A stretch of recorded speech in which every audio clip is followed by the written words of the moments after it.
Hi, this is Martin Drummond with Progressive News. It's Friday, June 28th, 2019.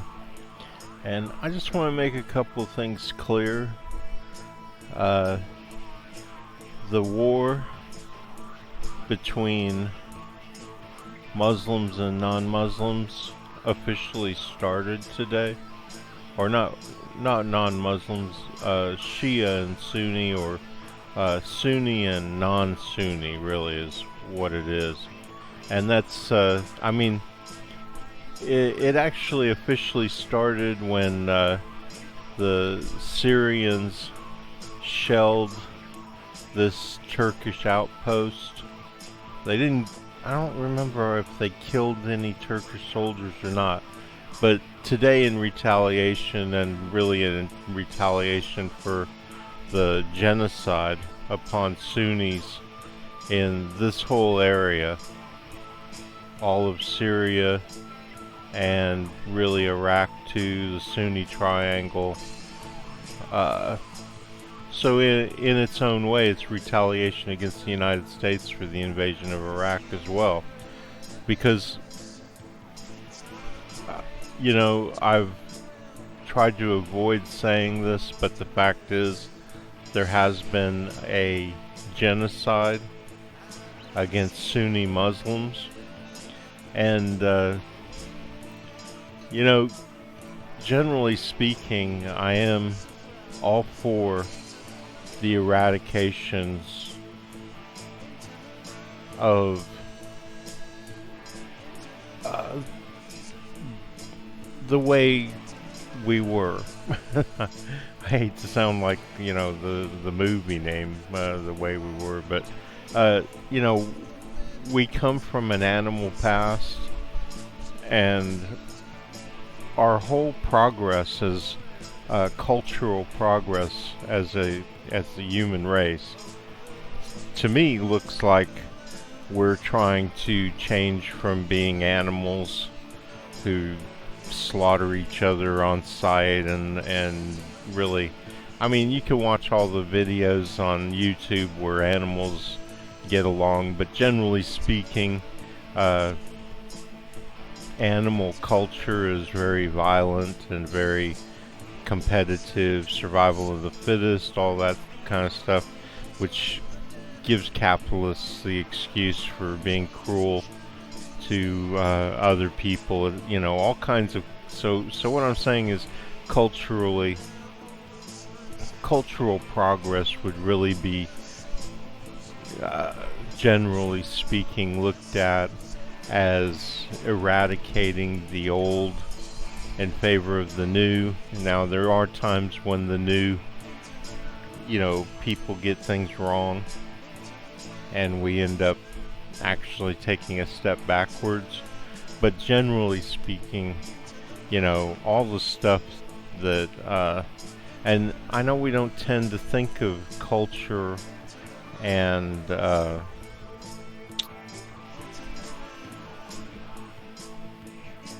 I lost my train of thought, but we don't seem to think of them as the same thing, but they are.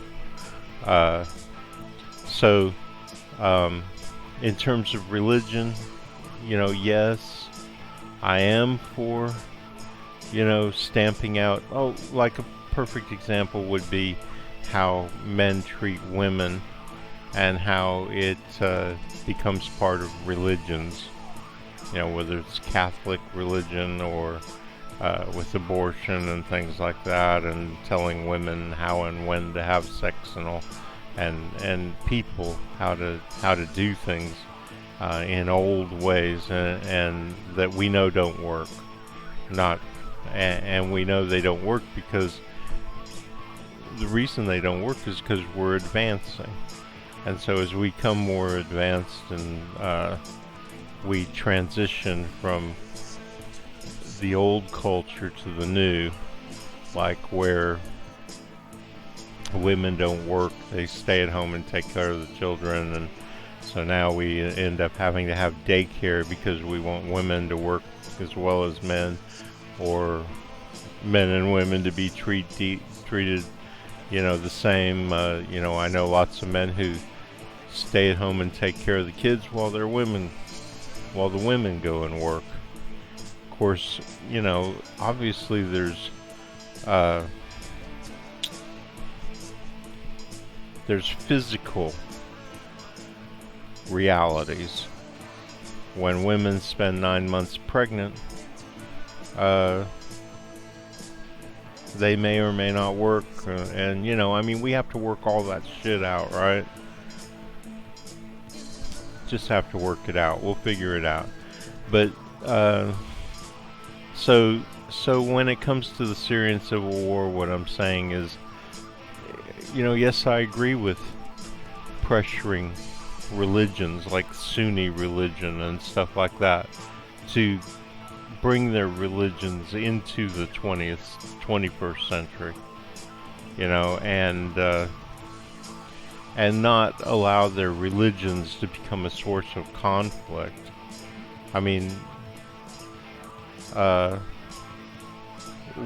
we need to find a way to end wars and the reasons that cause the wars, because you can't end a war without ending the reasons that cause the wars. Now, the reasons are going to come down to the same thing, what I was talking about before, just a little earlier in this same segment, and that's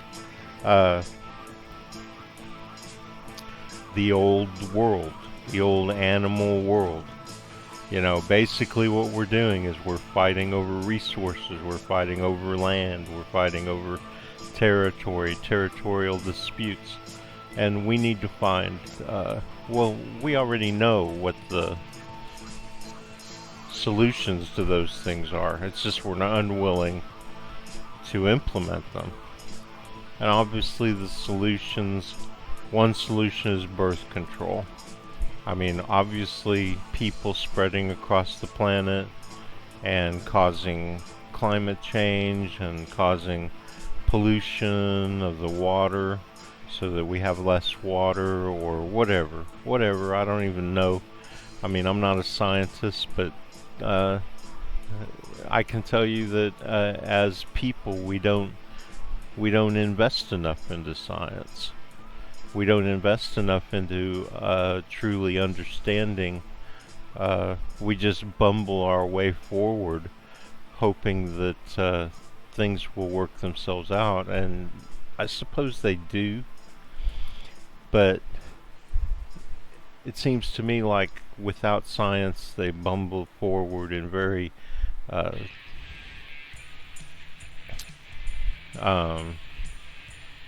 what's the word?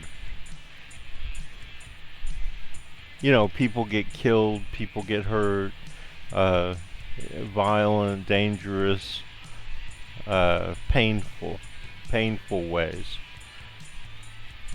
Whereas if we would take the time and invest in, creating scientific,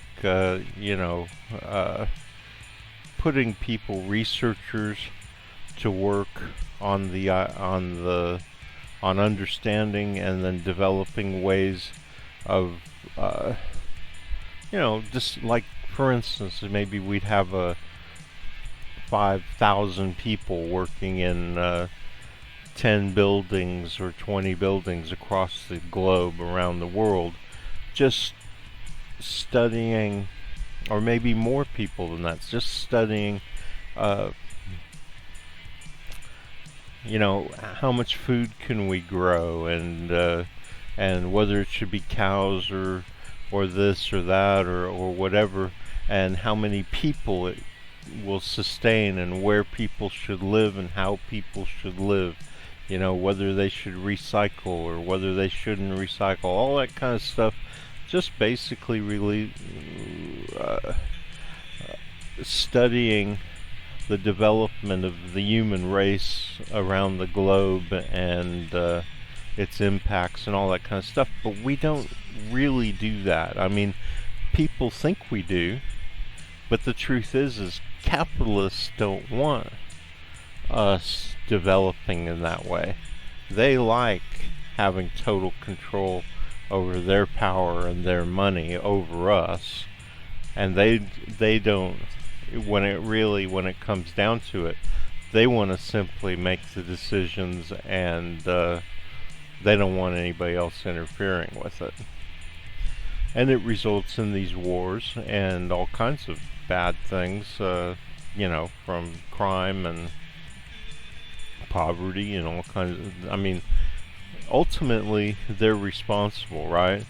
They're the ones who say, "Stay the fuck." I mean, they don't say this, but we know it's true. They're really stay the fuck out of our business.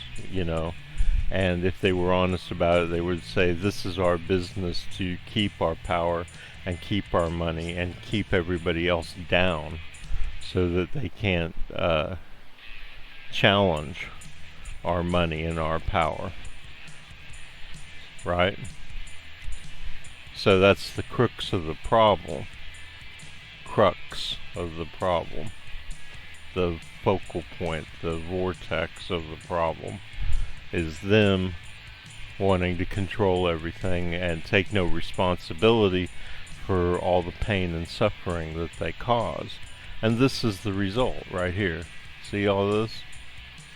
And this is just today. This is just today. This is Syria bombing civilians, basically. I mean, they're trying to bomb military, but they're killing all kinds of people. What does it say? Warplanes bombard the Haish. Oh, sorry, it's early. So today, Turkish planes started flying through here. So you got Turks and Syrian planes all right in here. It's just a matter of time before they start shooting each other down, and there becomes a real war, and it'll be between Russia and Turkey, and Syrian Air Force and Turkey. I know that Turkey and Russia have worked out some kind of deal where that's concerned, but fact is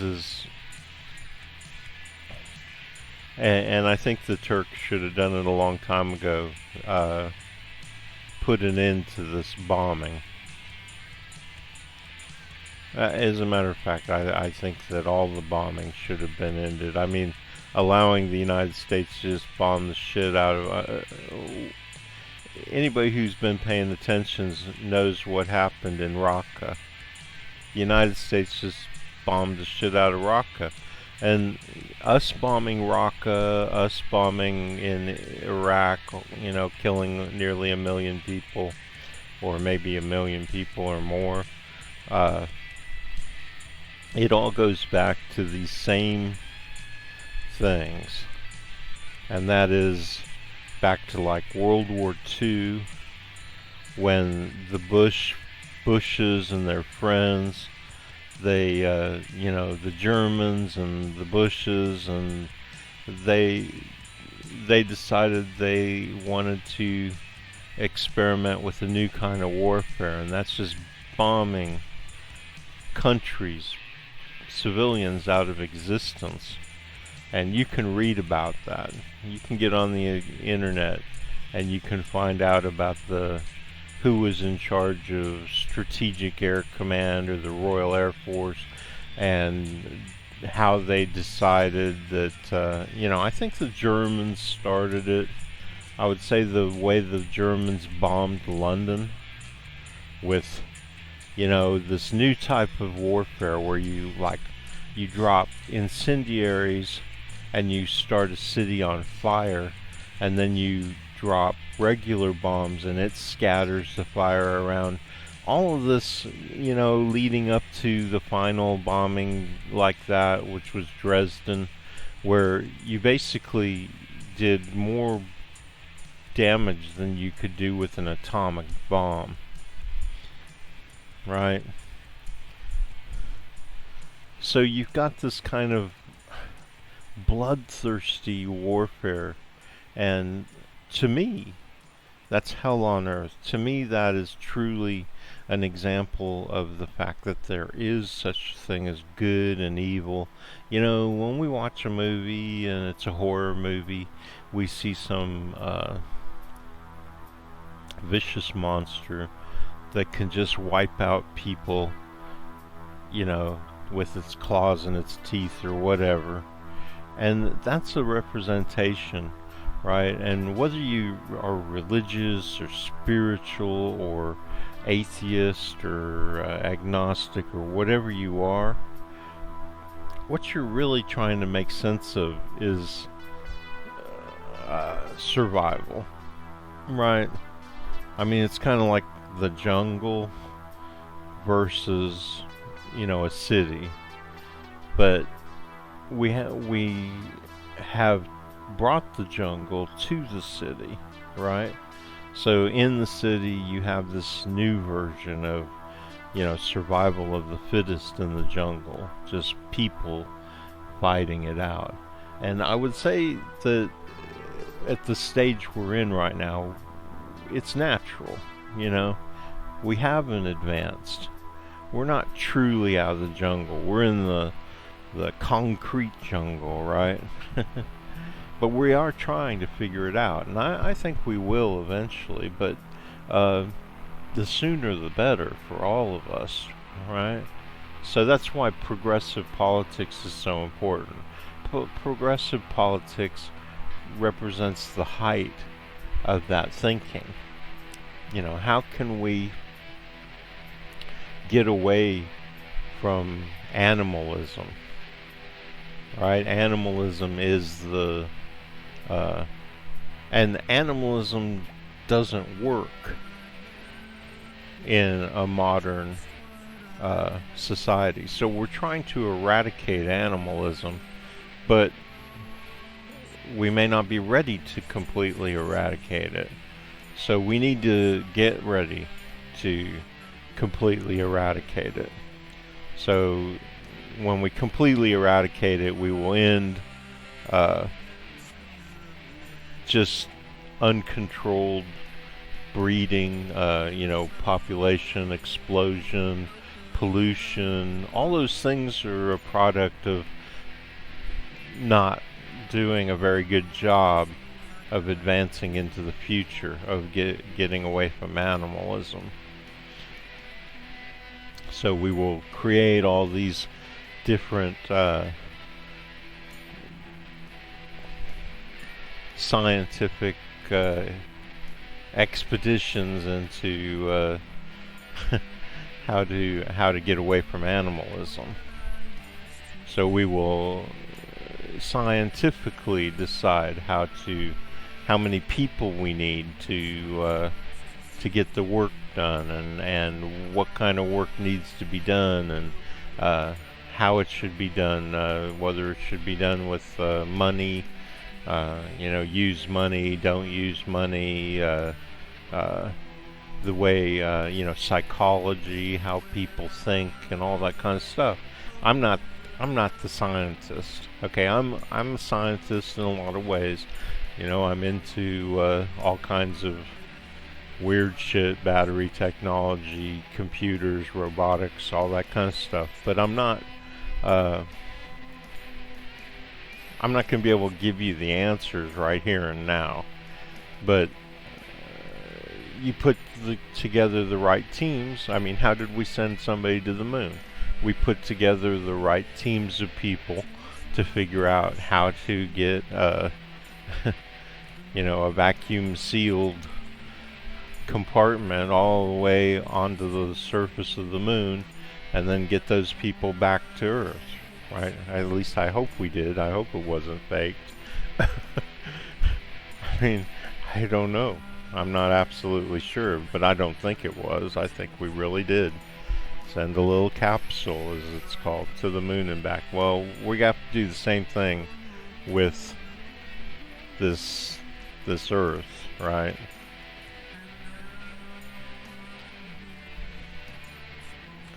And as far as this goes, you know, I show you a lot of stuff on here, but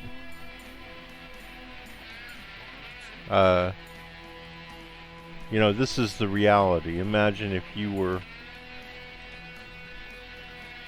this was your house and you were looking out the window. الطيران الحربي يقصف قرية الزكاة بريف حماة الشمالي والدخان فصاعا ما And, في شك في تصل. you know, and bombs were falling from the sky and such. Uh,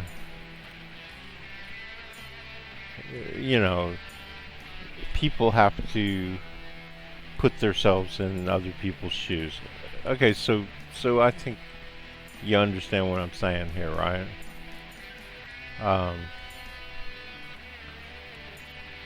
and I'm just going to end this by saying, you know, I call him the Beast Bashar for a reason, because he's just hopeless.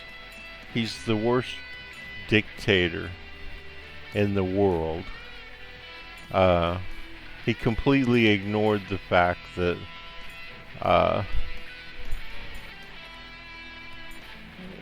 he didn't ignore it. He purposely ignored the fact that he was ruining the lives of millions of Sunnis, mostly farmers throughout here, with his water projects. He was creating lots of water for him and his buddies, but he's doing the same thing as all capitalists do, running all the individual farmers off their land and causing mass suffering and making everybody subject to working for him, you know.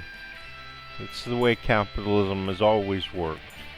And it's the reason why capitalism doesn't work, because, you know, it basically creates a, I mean, they used to do it, they had a simple way to do it. It's called slavery. And, you know, the plantation owners managed everything and they screwed everybody. And now they just have another name for it. It's called capitalism. And it's a system, you know, and it's supposedly legitimate. You know, that's the whole thing. They legitimize themselves. Yeah, nonsense. There's nothing legitimate in it. It's the same old thing. What's this? Oh, it's just the... I thought there was an orange. It's just this surrounded. Okay. So, you know, these people are fighting like crazy now. What is this? See, this is what everybody calls Al-Qaeda. It's actually not Al-Qaeda. It's just simply fundy Muslims, fundy Sunnis. You know, Al-Nusra, you know that name, Al-Qaeda.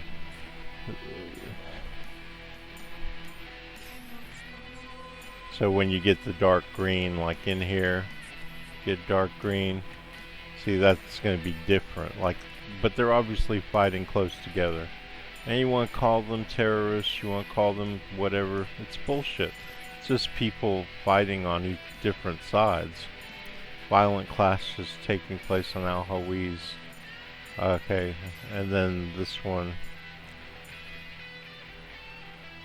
Yeah.